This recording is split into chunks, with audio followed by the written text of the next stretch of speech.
practical. Let's talk about life of mission and funding of mission activities. Starting with life of mission, which of course starts with preparing for missionary work. And I think some of it starts right off the bat with what we do now, our habits now. Do they predict how we will continue that short or long-term mission trips? So doing mission work elsewhere means that we look at what do we do now? Do you walk with Jesus continually? Is that something that overflows from your life? Do you enjoy serving others? And do you enjoy studying the Bible just because? Is serving others something that you habitually enjoy? And do you just pick up the Bible just randomly, just for your enjoyment, just because you're curious? You know, it's kind of like when couples get married and they just struggle, but they figure, well, once we get married, things will be okay, as if walking down an aisle and having bunches of friends in fancy suits standing on the sides just magically makes things click. If people believe that is what does the trick, and then they're going to get really serious about their relationship, well, traveling somewhere else or going to a particular setting is not suddenly going to make something click to make you mission-minded. So whatever you do now, your habits now, will be the habits then. And it's kind of like with marriage. It's only going to get worse. So look at your habits now. And if you're looking at future missionary work, create these habits, you know. Ask yourself, do I really love people? Or do you really just want to go for adventure and hanging with people? You know, going on a mission trip with a college group or with a youth group is a bunch of fun. Is that it? Because you can go on adventure and go into places for a lot of reasons, and along the way share your faith. But is that worth doing fundraising for? So just be honest there. In general, I would encourage you to live missionally, like live with less. Arrange your priorities differently. Maybe you don't need that next level phone to take incredible pictures. There's no need for that. Maybe that means that you're not going to live in that next new apartment. And so just make different kind of decisions there. You don't have to live a life of utter agony, but think through how you do things. Share your faith where you are now. If you're not in the habit of just striking up natural conversations about who Jesus is to you, if it's not just a part of your natural conversation, it won't be elsewhere. I think this is very important. Actively participate in church life, whatever shape that means right now, right? If you're not actively a part of church life, if all you do is run around in groups on campus, however valuable that is, you won't make it in the mission fields, because people are going to expect you to be part of church communities there. So you may not like it. It may not be the kind of church that you want to be a group of. And, in general, I encourage people to just make church work for you, right? And sometimes that means that people just go to some young people groups on a Wednesday, or just some midweek group, some live group on a Thursday. I get it, right? I am 500% in favor. I just want you to get it with other believers. But if you're going to go overseas, or you're going to go live somewhere, you need to be able and willing and enjoy being a part of a central nucleus church group, where yes, you attend Sunday services, and yes, you stay afterwards, and yes, you are active in aspects of the overall church life. And if you just cannot stomach it now, you cannot stomach it on the mission fields. So be active beyond just being a part of college ministry. Practice being active in a church with members of all ages, and be willing to sit through services that are not your cup of tea. And if that gives you joy, you're prepared for missionary work. Get some training in intercultural ways of doing things. We have a course called Intercultural Perspectives, highly recommend it. If you're not required to take it, take it. And so then practice it. Focus around you. Practice intercultural communication, which means you learn in two ways to interact with one another. It's more than just a list of do's and don'ts. In fact, that's not what it is. And be aware that your problems will travel with you. If you struggle right now in relationships, in your marriage, it will travel with you. If you struggle with mental health, it will travel with you. It's okay to struggle with mental health. I would just seek some treatment for it. I would seek techniques that you can take with you. I am so sorry if you have suffered trauma in your life. I would make sure that you have techniques that you can bring with you to make sure that you can handle triggers.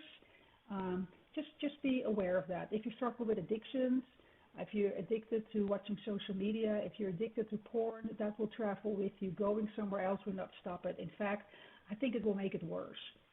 So seek help with that.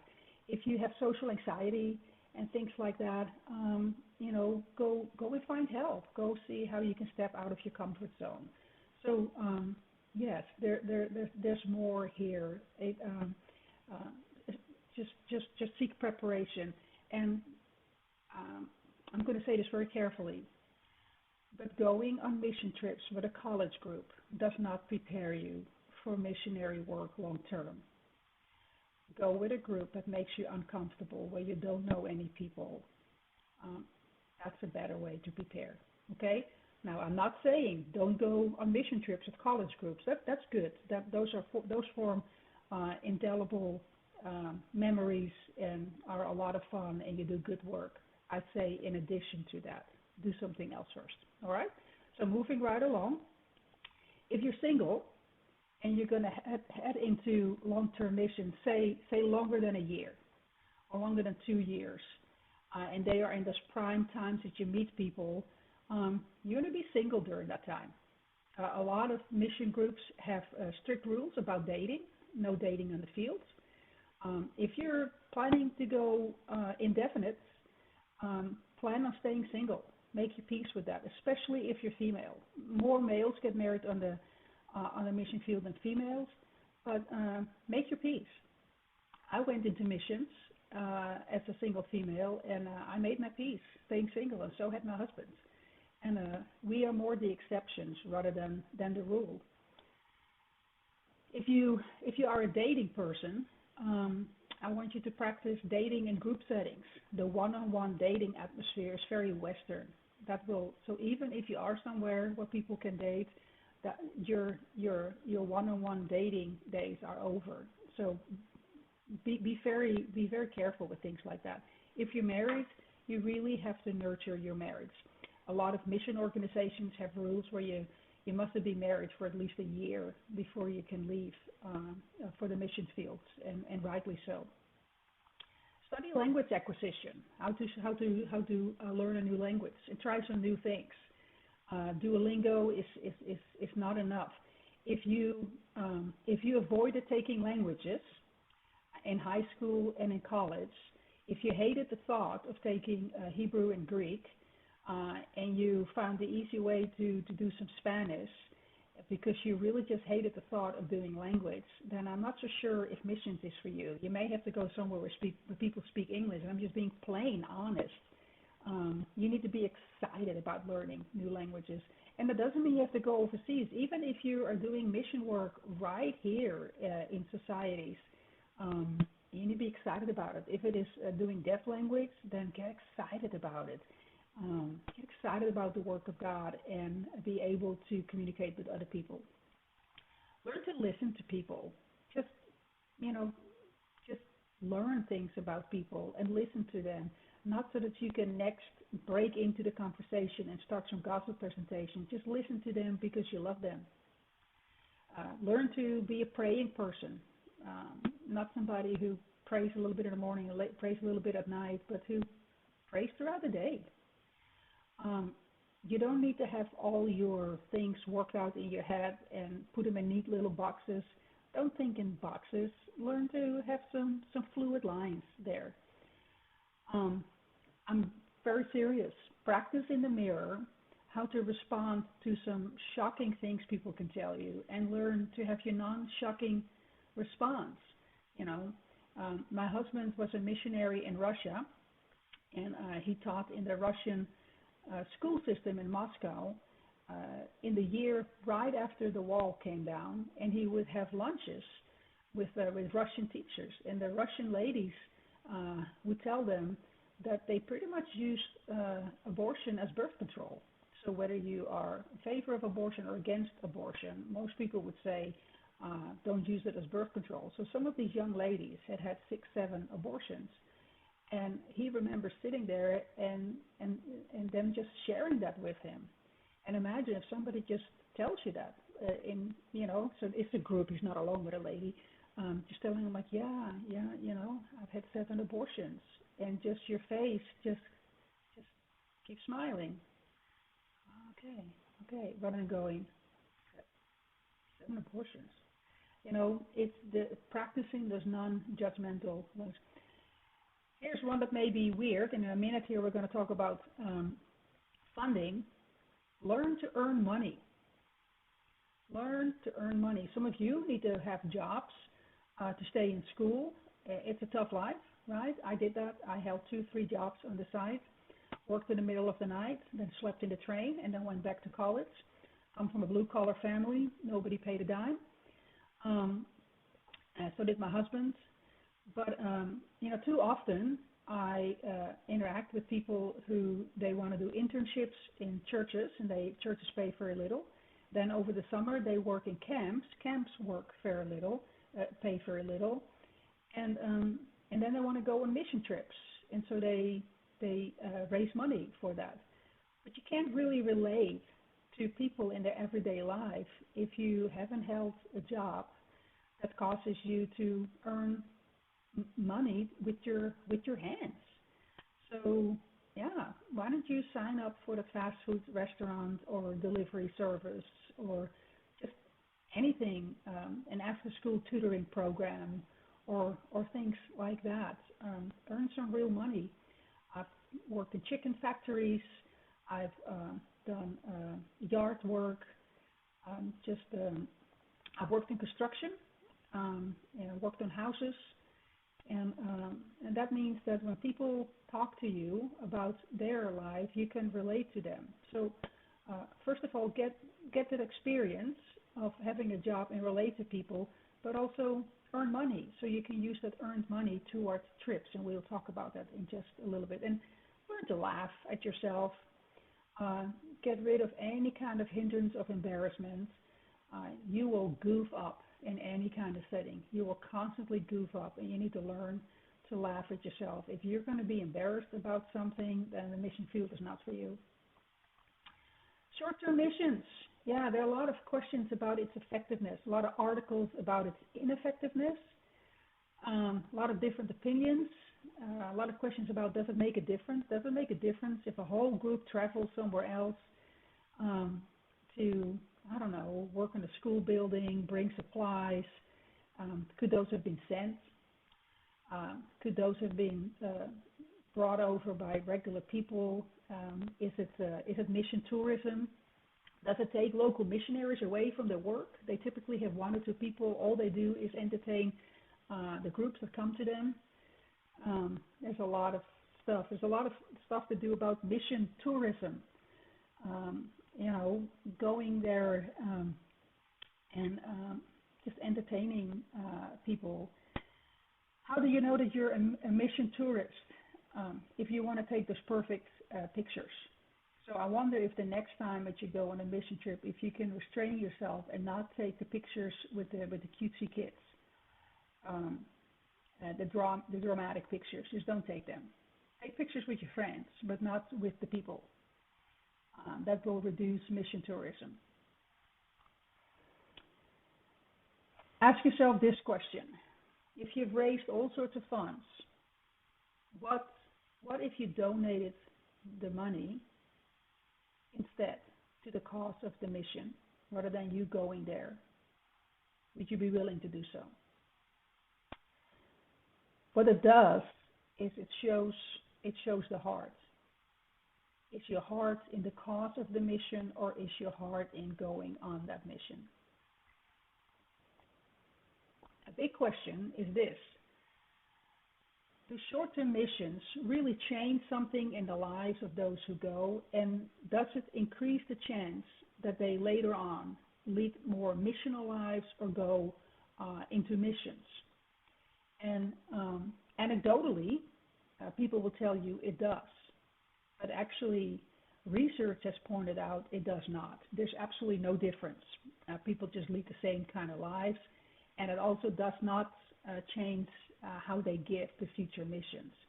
So it actually does not. Is it wrong, therefore? I personally don't think so. I think it's good to go and see other parts of the world. I just have some thoughts about how to raise funds for it. But I think it's good to be exposed to other cultures and to other peoples. I think it's a good thing.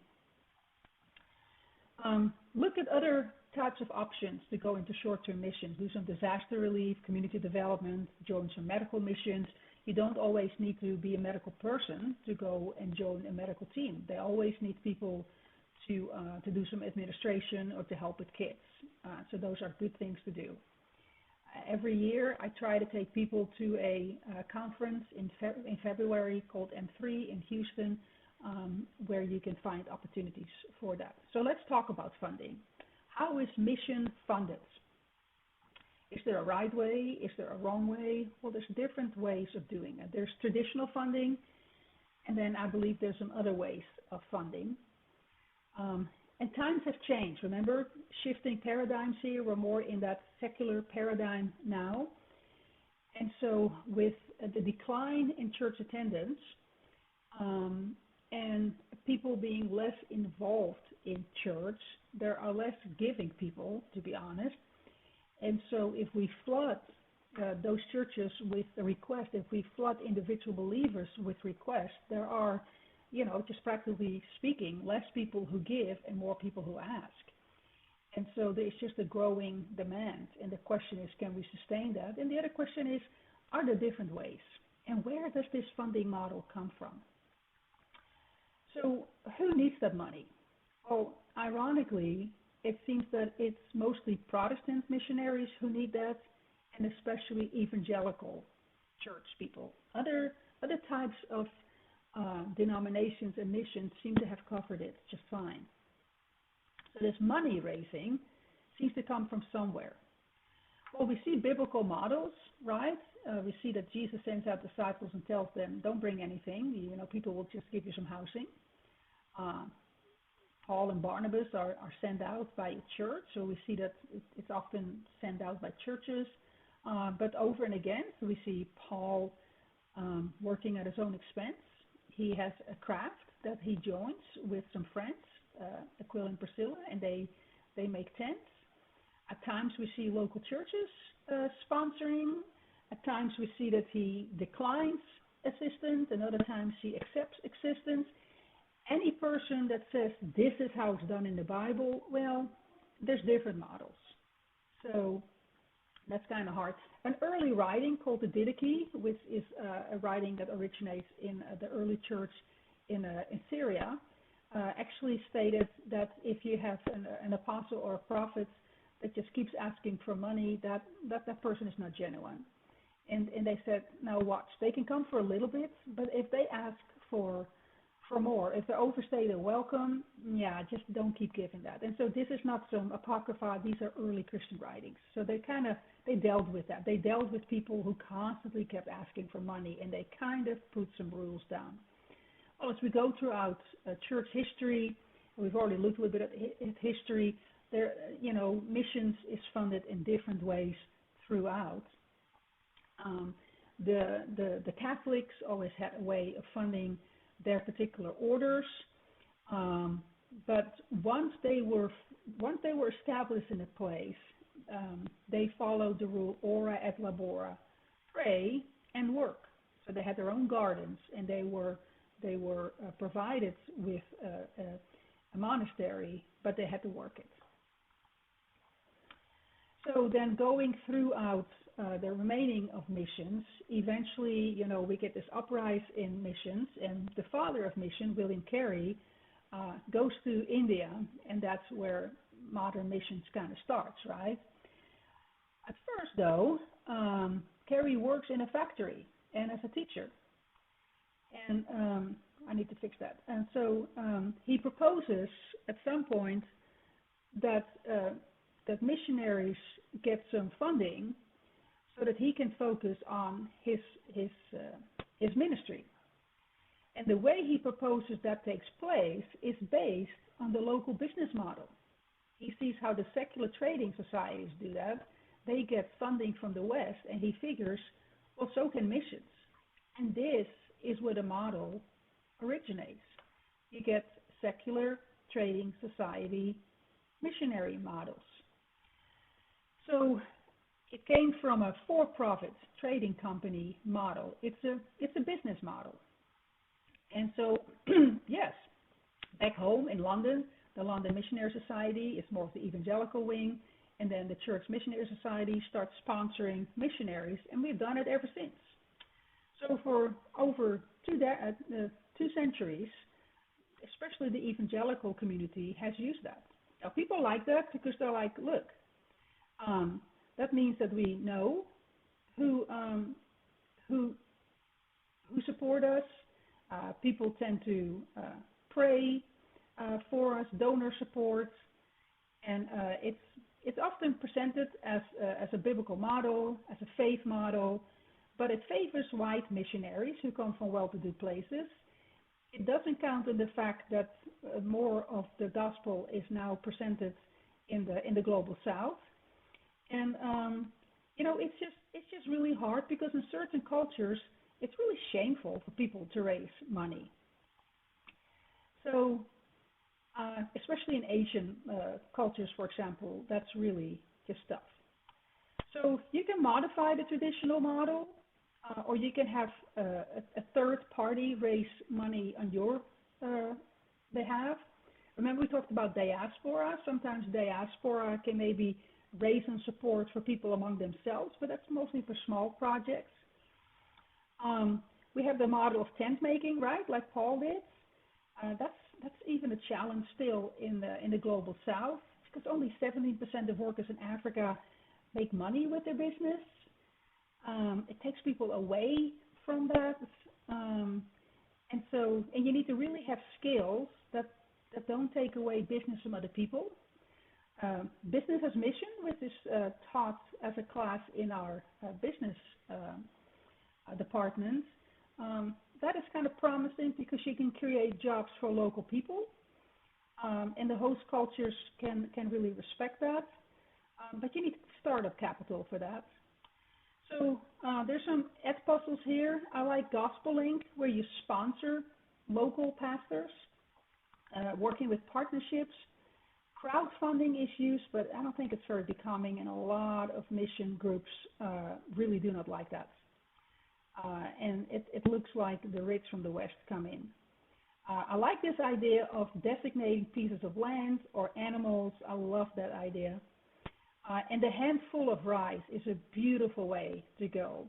So this started about a century ago in northeast India, where after every meal, the women of the church set aside a handful of rice, and then they would sell that. So you can do it with other things, right, like charcoal or wood. And in 2010, a particular church in India used that to support 1,800 missionaries. How cool is that? You can also just work your way. When I went to the mission field for 2 years, I just spent the summer earning money for that, to pay my own tickets. And then while I was there, I worked in the school and worked for a tiny salary. When we took a group of students overseas, I challenged all my students to work for it. And I arranged little jobs for them, and nobody showed up. Only my kids showed up. The Tuliados family is in another video that you have. Dr. Tuliados is a surgeon, and so he works a high-earning job and rotates off with other surgeons, so that in the time that he rotates off, he can go and offer his services elsewhere, where you can dedicate your vacation time. So just work on priorities, and there's some unique ways of alternate funding to work out.